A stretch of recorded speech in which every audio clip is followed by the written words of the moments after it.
Vou falar do dia 7 de setembro, né? Hoje é dia 9, vou falar do dia 7 de setembro. O dia 7 de setembro mostrou pra gente, né? O 7 de setembro é um gráfico, é um termômetro da política, da política, é o termômetro da aceitação do povo. O 7 de setembro foi um fiasco. Só o desfile foi só para os militares. Ninguém foi lá prestigiar esse evento.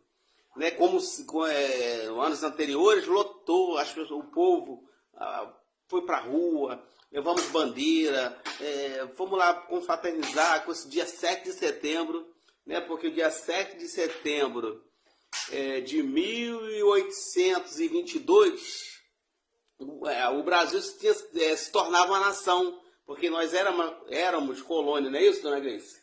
Ô, primeira-dama? O Brasil era colônia, então em 1822 ele tornou a nação, tornou uma pessoa jurídica, né? Então tornamos a nação, então é comemorado, né? Desde 1822 que a independência do Brasil. Né?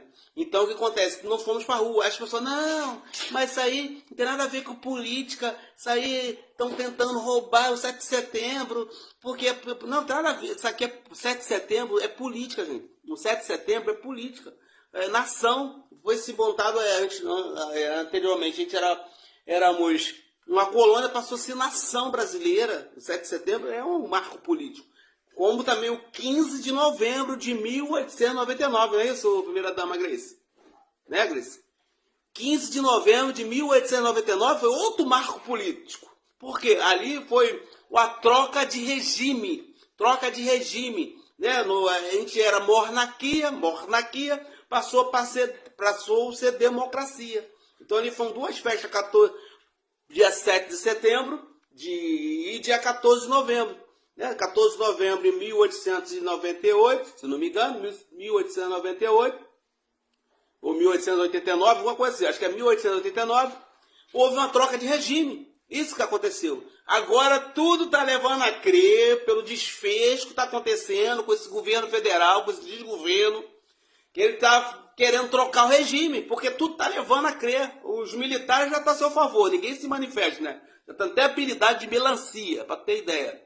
Então tudo está levando, está vendo, eles acusam a gente, eles geralmente, acho que foi uma massa de Stalin, acusa os teus inimigos daquilo que tu quer fazer.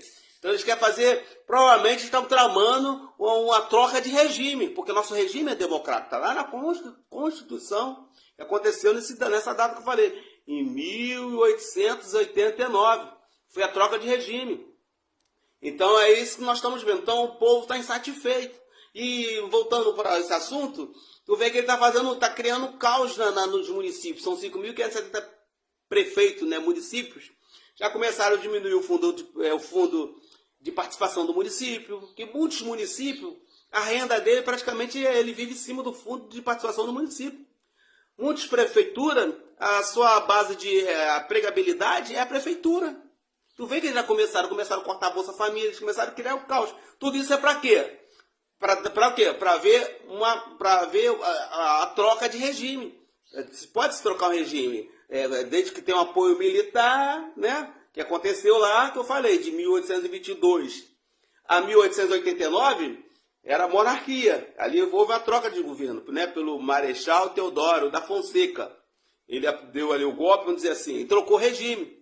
Então isso está acontecendo. Então a rua estava vazia. Foi um fiasco. Pena que eu não fui, cara. Eu tinha que estar indo lá para registrar esse momento vergonhoso. Vergonhoso que eu falo que é para a classe política. Vergonhoso para a classe política. São 81 senadores, 513 deputados, tudo mamando dinheiro público, ninguém faz nada. Um representante sem representatividade nenhuma. Está de joelho perante o STF. Foram tudo comprado. Ninguém faz nada. A CPMI, sem força nenhuma, pediram o CFTV, o circuito fechado. O Dino mandou apagar e não deu em nada. Tá uma bagunça. Então isso está acontecendo. Então alguma coisa está estranha. Eles estão tramando já para a troca de regime.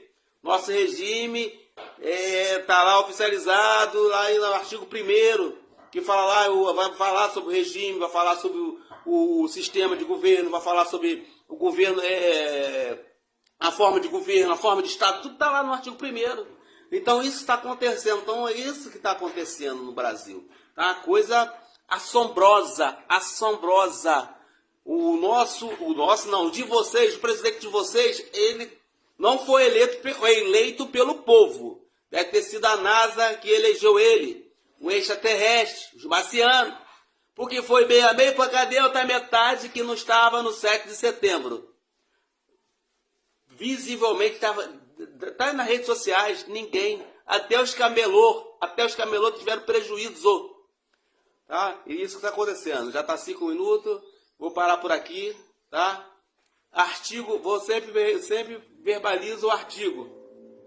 Eu estou na prerrogativa do artigo 5º, inciso 4º, que fala que é livre a manifestação do pensamento, seja vedada ao anonimato.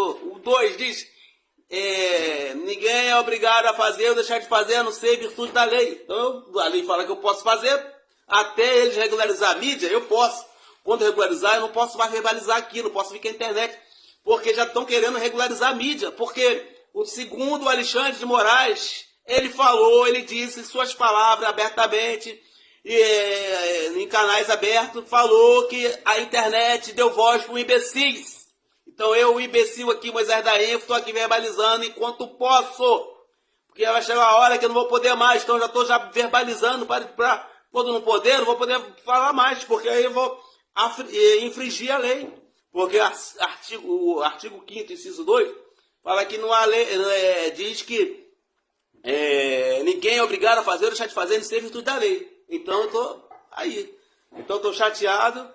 Eu estou vendo, a gente consegue ver, né? Conhecimento empírico, não precisa. Os imbecis conseguem ver. As pessoas pensam que o imbecil não consegue enxergar. Eles pensam que só intelectuais que conseguem ver, só intelectuais que veem. Os imbecis também têm cabeça, os imbecis também têm miolo, gente. Os imbecis também, ele raciocina. Os imbecis também, ele consegue interpretar o cenário político, ele consegue interpretar, ele tem conhecimento empírico. Os imbecis também têm que ter voz, só intelectuais. Pensou um mundo só de intelectuais sem os imbecis? Como é que ficaria? Então tá bom, fui.